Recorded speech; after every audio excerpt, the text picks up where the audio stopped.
नमस्कार, मैं इसमें नागे। तो स्टूडेंट्स, आज हम लेके आए हैं क्लास 10 चैप्टर 2 अम्ल क्षार एवं लवण का तीसरा वीडियो लेक्चर है ये। तो आज हम जानेंगे पैमाना के बारे में। क्लास शुरू करने से पहले अगर आपने लेक्चर 1 इंट्रोडक्शन, लेक्चर 2 रासायनिक गुण के बारे में अध्ययन नहीं किया है तो आई बटन पर आप क्लिक करके उन दोनों लेक्चर को आप देख लीजिए, फिर आप इस लेक्चर को देखेंगे तो आपको समझ में आएगा। तो चलिए बिना टाइम वेस्ट करे क्लास को शुरू करते हैं। पीएच पैमाना क्या है? पीएच स्केल हम इसको बोलते हैं, पीएच स्केल।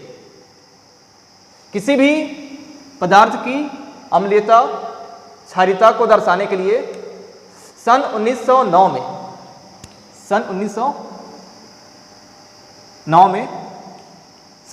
ईस्वी में सोरेनसन ने एक पैमाना डेवलप किया। कौन? सोरेनसन एक वैज्ञानिक है।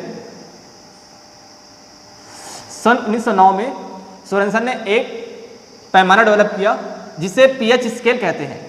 आई रिपीट, किसी भी पदार्थ की अम्लीयता या क्षारीयता को दर्शाने के लिए सन 1909 में सोरेनसन ने एक पैमाना विकसित किया जिसे पीएच स्केल कहते हैं। देखो, पीएच एक ऐसा नंबर है, ऐसा संख्या है जो अम्लीयता या क्षारीयता को दर्शाती है। अब पीएच स्केल आपको पता होगा 0 से लेकर कहाँ तक होता है? ये 14 तक होता है। तो आइए देखते हैं वो स्केल।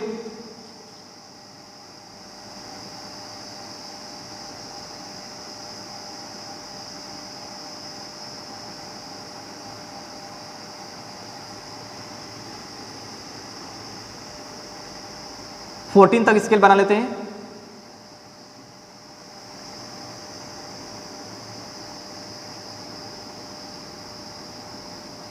थ्री, 4, 5, 6, 7, 8, 9,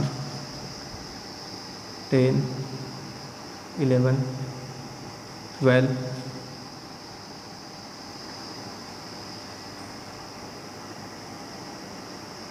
13 और ये 14। कहाँ से स्टार्ट होगा? ये 0 से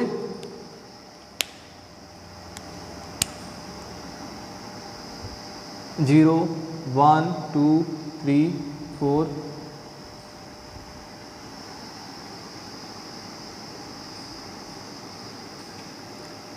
5, 6, 7, 8, 9, 10, 11, 12, 13,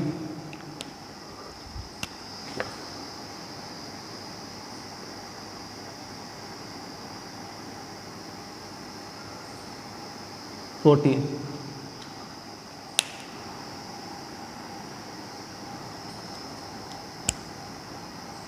इस स्केल का मतलब क्या समझते हैं? 14। ये 7 क्या होता है? उदासीन होता है।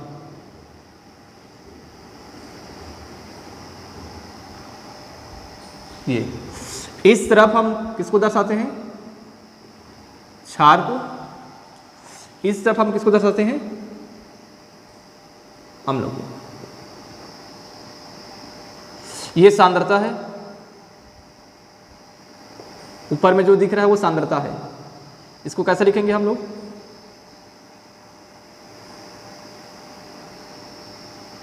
टेन की पावर 0, 10 की पावर -1, 10 की पावर -2, 10 की पावर -3, 10 की पावर -4, 10 की पावर -5। ये सांद्रता है। ये 10 की पावर -6, 10 की पावर -7, 10 की पावर -8, 10 की पावर -9, 10 की पावर -10, 10 की पावर -11, 10 की पावर -12, 10 की पावर -13 एंड लास्ट 10 की पावर -14। ये पीएच स्केल है।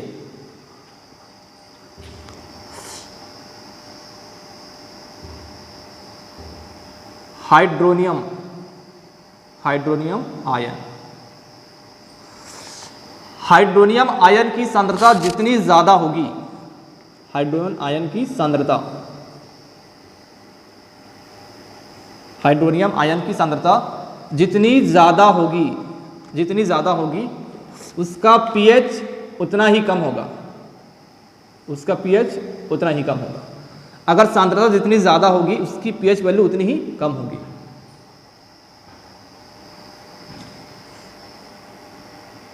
ये pH मान है, जो नीचे में दिखाई पड़ रहा है वो pH मान है।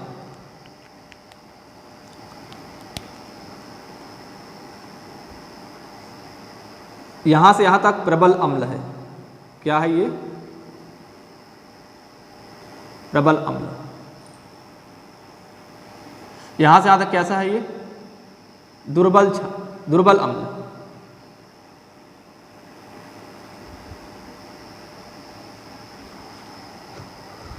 अब यहां से क्षार का जो सांद्रता है, क्षार का जो pH मान है वो बढ़ रहा है यहां से। ये वाला क्या है?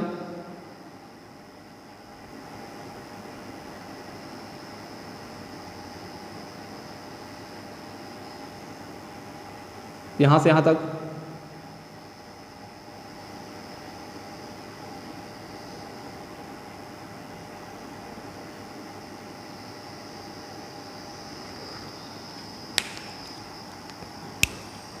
दुर्बल क्षार।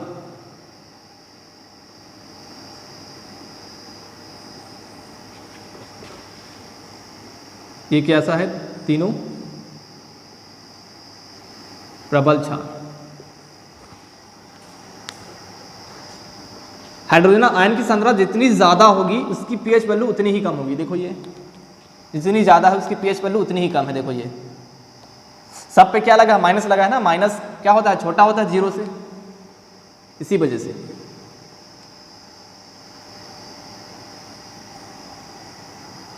ये अम्लीय है और ये वाला 7 क्या है? उदासीन है। 7 से कम होगा तो क्या होगा? अम्लीय होगा। 7 से ज़्यादा होगा तो क्या होगा? वो क्षारीय होगा। तो आइए स्टूडेंट देखते हैं शुद्ध जल की आयनन साम्य।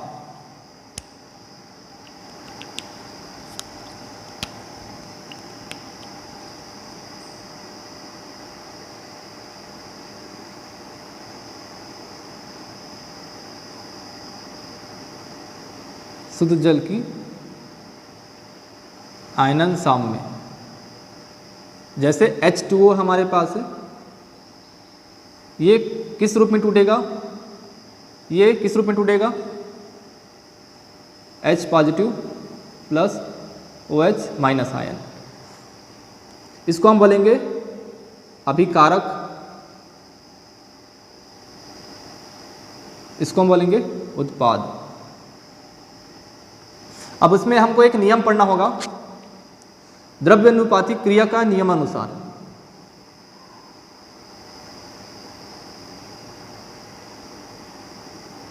द्रव्यानुपाती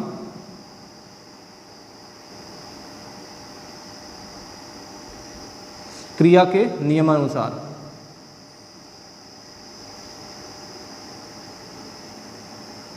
क्रिया के नियमानुसार क्या हो जाएगा? K हो जाएगा। ऊपर में हमेशा क्या होगा? उत्पाद का होगा। नीचे में क्या होगा? अभिकारक।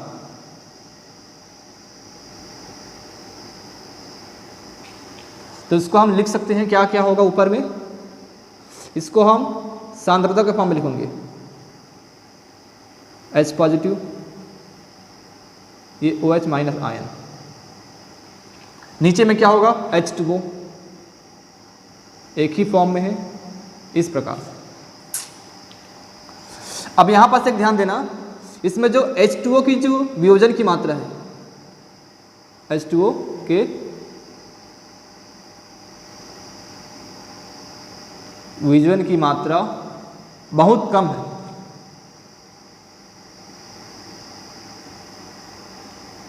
जो H2O की जो वियोजन की मात्रा है वो बहुत कम है। कितना कम है? जैसे 55 लाख अणुओं में से केवल एक अणु का ही वियोजन संभव हो पाता है। 55 लाख अणुओं में से केवल एक। 55 लाख अणुओं में से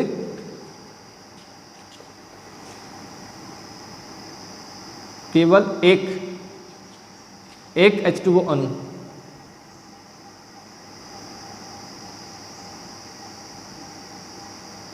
एक अणु का वियोजन संभव होता है, एक अणु का वियोजन संभव होता है। इस वजह से हम जो जल को हम नगण्य मान सकते हैं, उसकी वियोजन की मात्रा बहुत कम होने की वजह से हम उसको क्या करते हैं, नगण्य मानते हैं। तो क्या हो जाएगा, एक काम करते हैं, हम इसको तिर्यक गुना कर लेते हैं। तिर्यक गुना करेंगे क्या होगा, के H2O, इस तरफ क्या हो जाएगा, H पॉजिटिव OH निगेटिव।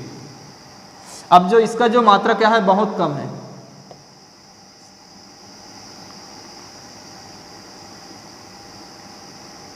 बहुत कम है। इस वजह से हम इसको क्या करेंगे, नगण्य मानेंगे। तो क्या होगा, KW बराबर H पॉजिटिव OH निगेटिव, जहां KW एक स्थिरांक है जिसे जल का आयनन गुणनफल कहते हैं। जहां KW एक स्थिरांक है जिसे जल का आयनन गुणनफल कहते हैं। क्लियर है स्टूडेंट्स, आपको इतना तक, यहां तक क्लियर है, यहां तक क्लियर है स्टूडेंट्स, यहां तक आप नोट करिए, फिर अब नेक्स्ट करते हैं। नोट करिए यहां तक। तो यहां पे लिखेंगे किसी विलयन की अम्लीयता या क्षारीयता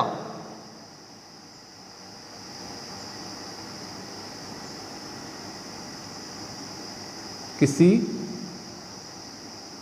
विलयन की अम्लीयता या क्षारीयता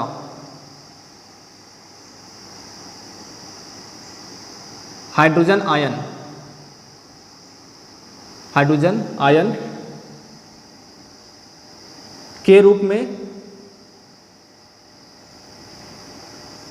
व्यक्त की जा सकती है।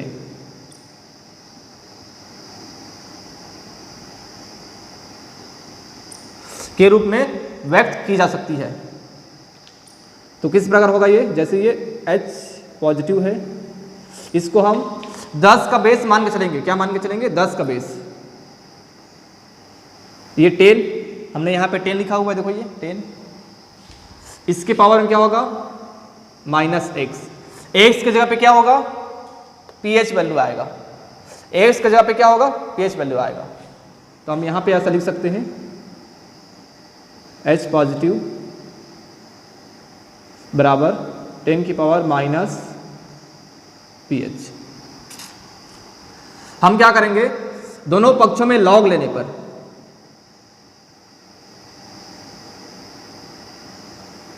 दोनों पक्षों में लॉग लेने पर,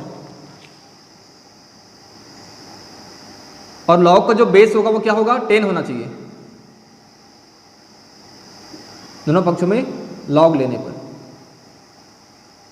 तो क्या हो जाएगा, इस तरफ क्या हो जाएगा, log 10 H positive,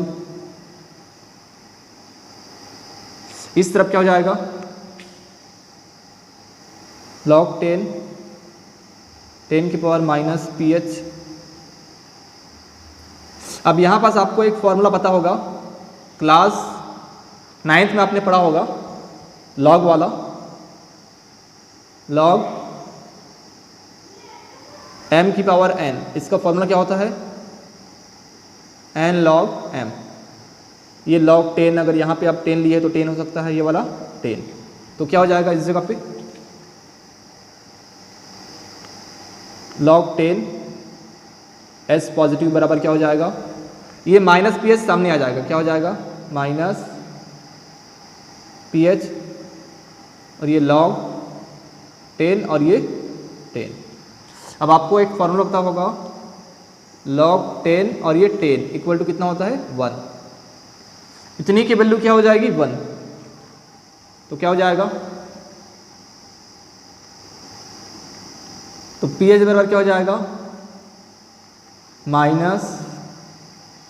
log 10 H positive, या फिर इसको हम ऐसा भी लिख सकते हैं pH बराबर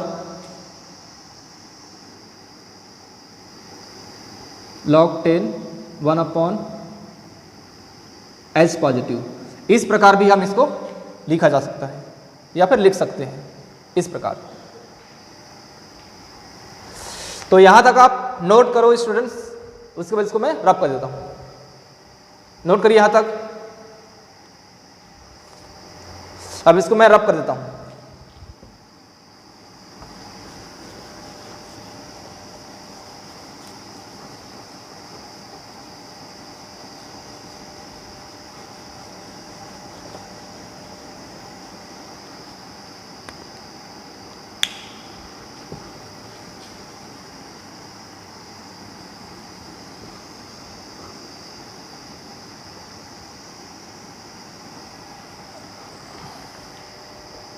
किसी विलयन का पीएच मान हाइड्रोजन आयनों के ग्राम आयन प्रति लीटर सांद्रण का ऋणात्मक लॉगरिथम होता है।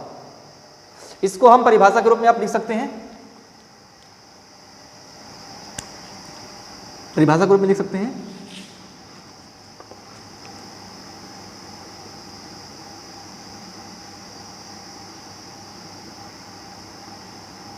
किसी विलयन का पीएच मान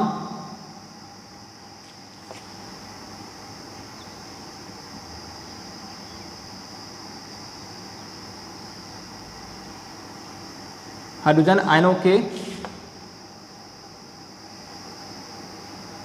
ग्राम आयन प्रति लीटर, ग्राम आयन प्रति लीटर, ग्राम आयन प्रति लीटर सांद्रण का ऋणात्मक लॉगरिथम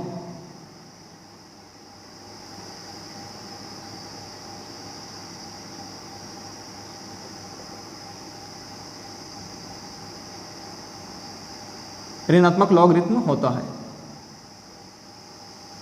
ये इसका क्या है परिभाषा।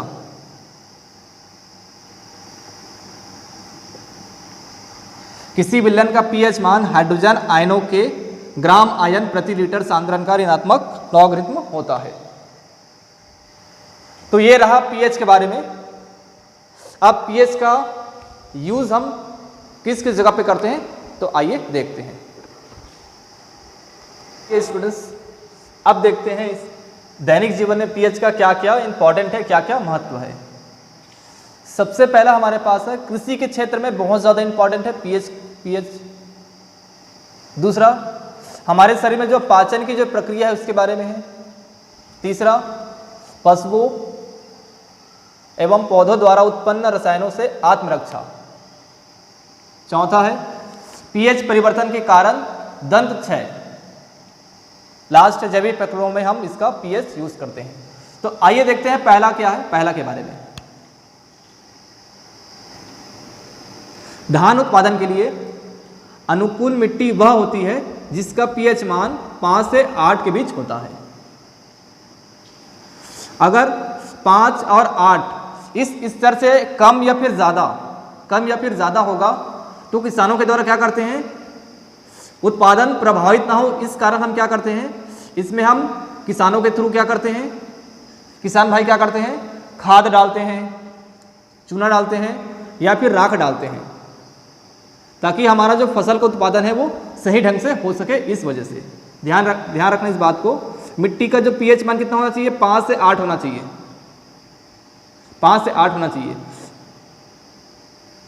ठीक है, इसके लिए हम क्या करते हैं, इससे अगर कम हो जाएगा और इससे ज़्यादा हो जाएगा तो उसके लिए हम क्या करें, क्षार डालते हैं इसमें। क्षार के रूप में हम क्या लेंगे, चूना ले सकते हैं, चूना, या फिर हम राख ले सकते हैं, तो इसके बारे में डाल सकते हैं। दूसरा हमारे पास क्या है, पाचन की प्रक्रिया।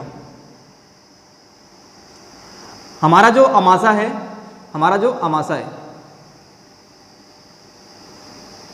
HCl का स्राव करता है। यह अमाशय को किसी प्रकार का कोई हानि नहीं पहुंचाता है, बल्कि यह भोजन को पाचन में सहायक करता है। कभी कभी क्या होता है, बहुत सारे लोग ज़्यादा खाना खा जाते हैं, अपच की वजह से क्या हो जाता है, जो इसमें जो अम्ल होता है वो अधिक स्रावित होता है, अभी अम्ल जो है अधिक स्रावित होता है। इस वजह से हमारे पेट में क्या होता है, जलन और हमको दर्द का अनुभव होता है। एसिडिटी ज़्यादा हो जाता है, हम क्या करेंगे इसके लिए, दुर्बल क्षार से हम इसको उदासीन कर सकते हैं। तो ये रहा दूसरा पाचन की प्रक्रिया में। तीसरा, पौधों पशुओं द्वारा उत्पन्न रसायनों के आत्मरक्षा। क्या आपको कभी मधुमक्खी ने काटा है? अगर मधुमक्खी ने काटा है तो आपको दर्द महसूस क्यों होता है? जो मधुमक्खी होता है उसके डंक में क्या होता है, एक अम्ल को छोड़ देता है, आपके शरीर पे क्या करता है, वो अम्ल को छोड़ देता है। अम्ल जो छोड़ते हैं उस जगह पे, जिस जगह पे अम्ल छोड़ा गया है उस जगह पे आपको दर्द अनुभव होता है। अब जिस जगह पे आपको मधुमक्खी ने काटा है उस जगह पे क्या करेंगे आप, जिस जगह पे आपको मधुमक्खी ने डंक मारा है उस जगह पे आप बेकिंग सोडा का उपयोग कर आराम पा सकते हैं। पीएच परिवर्तन के कारण दंत क्षय। तो आइए स्टूडेंट देखते हैं पीएच के कारण दंत क्षय कैसे होता है।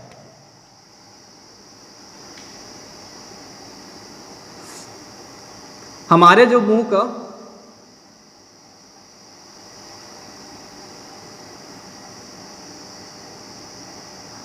का जो पीएच मान है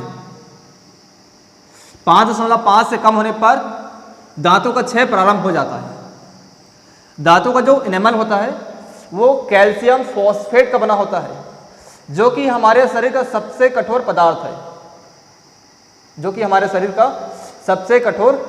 है। यह जल में नहीं घुलता है, लेकिन मुंह का पीएच मान 5.5 से कम होने पर यह संसारित हो जाता है। मुंह में उपस्थित बैक्टीरिया भोजन के पश्चात मुंह में अवशिष्ट शर्करा एवं खाद्य पदार्थों का निम्नीकरण कर उत्पन्न करते हैं। अगर आपने भोजन करने के पश्चात आपने दांतों को साफ नहीं किया है, क्लीन नहीं किया है, तो दांतों का क्षय प्रारंभ हो जाता है। दांतों को सफाई के लिए आप क्षारिकी युक्त दंत मंजन आप यूज कर सकते हैं। इस प्रकार आप अपने दांत के क्षय होने से। ये रहा स्टूडेंट्स दैनिक जीवन में पीएच का महत्व क्या क्या है। कृषि के क्षेत्र में महत्व इसका है, इंपॉर्टेंट है। दूसरा, दांतों के क्षय में इंपॉर्टेंट है, हमारे पाचन के लिए इंपॉर्टेंट है। जो पेड़ पौधे होते हैं अपना आत्मरक्षा करने के लिए इस अम्ल का यूज करते हैं। तो आइए स्टूडेंट्स अब देखते हैं लवण के बारे में क्या क्या चीजें हैं। लवण के बारे में, तो आइए लवण के बारे में देखते हैं।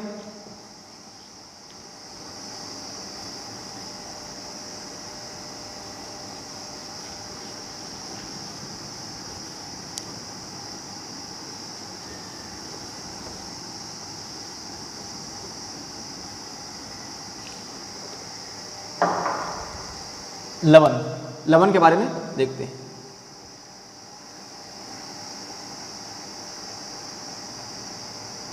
इसको हम सॉल्ट बोलते हैं। हम जानते हैं कि जली विलयन में H पॉजिटिव और OH नेगेटिव आयन होता है। जब अम्ल और क्षार का अभिक्रिया कराया जाता है, जब अम्ल और क्षार का अभिक्रिया कराया जाता है तो उसमें क्या बनता है, अम्ल का निर्माण होता है, जिसका एक भाग धनावेशित भाग होता है, जिसका एक धनावेशित भाग तथा एक ऋणावेशित भाग होता है। और इसमें धन आयनों की संख्या जितनी होगी उतना ही ऋण आयनों की संख्या होगी। जैसे अगर हम बात करेंगे HCl के बारे में, जितना धन आयन है उतना ही ऋण आयन है, तो क्या हो जाएगा इसमें H पॉजिटिव Cl निगेटिव। और हम लिख सकते हैं एग्जांपल HNO3, तो क्या हो जाएगा ये H positive plus NO3 negative. एक एग्जांपल और ले सकते हैं, जैसे H2SO4 H positive plus SO4 2 negative. ये तो हो गया अम्ल के बारे में। अब क्षार का कैसे होगा? NaOH, इसको अगर हम तोड़ेंगे तो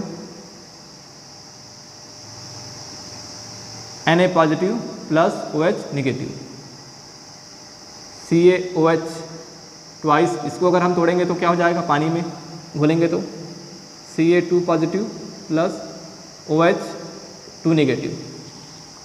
इस प्रकार बनता है लवण और क्षार। जब अम्ल और क्षार का अभिक्रिया कराया जाता है तो लवण का निर्माण होता है। लवण में जितना धन आयन की संख्या है उतना ही ऋण आयन की संख्या होती है। दोनों की संख्या बराबर होती है, धन आयन और ऋण आयन की संख्या बराबर होती है। ये रहा लवण के बारे में। इसका नाम आप लिखना चाहे तो लिख सकते हैं। इसका नाम है हाइड्रोक्लोरिक एसिड, हाइड्रोक्लोरिक अम्ल। इसका नाम है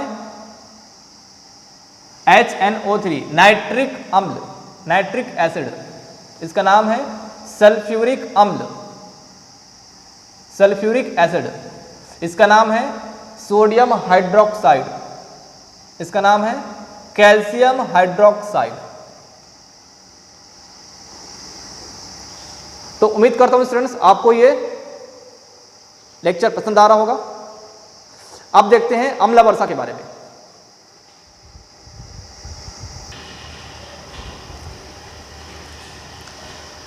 तो आइए स्टूडेंट्स, इस चैप्टर का सबसे लास्ट टॉपिक है अम्ल वर्षा।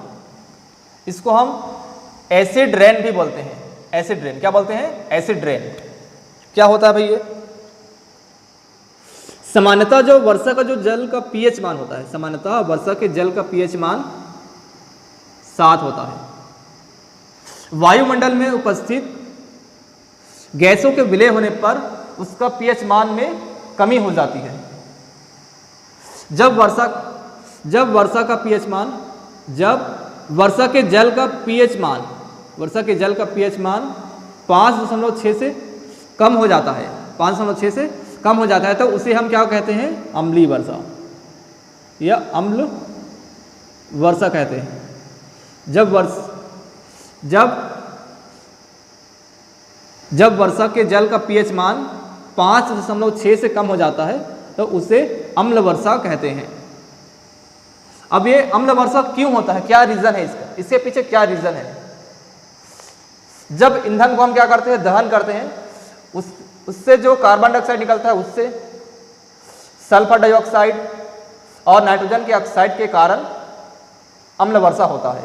एक दूसरा रीजन ये भी हो सकता है, जब पेड़ पौधे सड़ जाते हैं उनसे जो गैस निकलता है, ज्वालामुखी फट जाता है, उससे जो उत्पन्न गैस है, इसका ये भी एक रीजन है। ये सभी गैसें जल में घुलकर कार्बनिक अम्ल, सल्फ्यूरिक अम्ल और नाइट्रिक अम्ल निर्माण करती है। तो आइए देखते हैं कैसे कैसे निर्माण करती है। जैसे CO2 किसके साथ में जाएगा? पानी के साथ। क्या बन जाएगा ये? H2CO3। इसको हम बोलते हैं कार्बनिक अम्ल। क्या बोलते हैं दोस्तों? क्या बोलते हैं स्टूडेंट्स इसको? कार्बनिक अम्ल। मार्कर भी नहीं चल रहा है।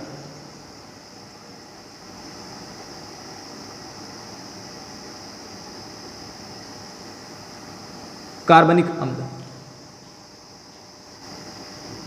सल्फर डाइऑक्साइड ये किसके साथ मिलेगा? ऑक्सीजन के साथ। तो क्या बन जाएगा ये?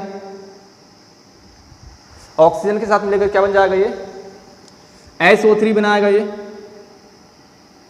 SO3। अब यहां से जो SO3 जो बना है, यहां से जो क्या बना है? SO3 बना है। इसके साथ कराएंगे अभिक्रिया पानी के साथ, तो क्या बनेगा यहां से? H2SO4। यहां जो SO3 बना है इसका हम कराएंगे पानी के साथ अभिक्रिया, तो क्या बन जाएगा? H2SO4। हाइड्रोजन का बैलेंस कर लीजिए। हाइड्रोजन कितना है? इस तरफ 2 है, इस तरफ भी 2 है। सल्फर कितना है? इस तरफ 1 है, इस तरफ सल्फर 1 है। इस तरफ ऑक्सीजन 3 है और 1 4। अब हम देखते हैं लास्ट NO2 के साथ देखते हैं, किसके साथ कराएंगे अभिक्रिया, पानी के साथ। क्या बनेगा यहाँ से HNO3 प्लस NO बाहर हो जाएगा। अब इसको बैलेंस करना होगा, 2 नाइट्रोजन है, एक काम करते हैं, इसको हम 3 कर लेते हैं, तो 2 यहाँ कर देते हैं। हाइड्रोजन कितना हो गया, 2 हो गया। ऑक्सीजन कितना हो, 3 दूनी 6 और 1 7, 3 दूनी 6 और 1 7। तो ये रहा अम्ल वर्षा के बारे में।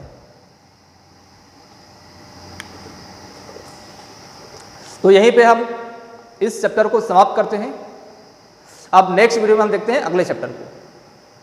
अगर स्टूडेंट्स आपको ये वीडियो लेक्चर आपको पसंद आ रहा है तो वीडियो को लाइक कर दीजिए। अगर आप इस चैनल पे नए हैं तो चैनल को सब्सक्राइब के साथ बेल आइकन भी प्रेस कर दीजिए। Thank you.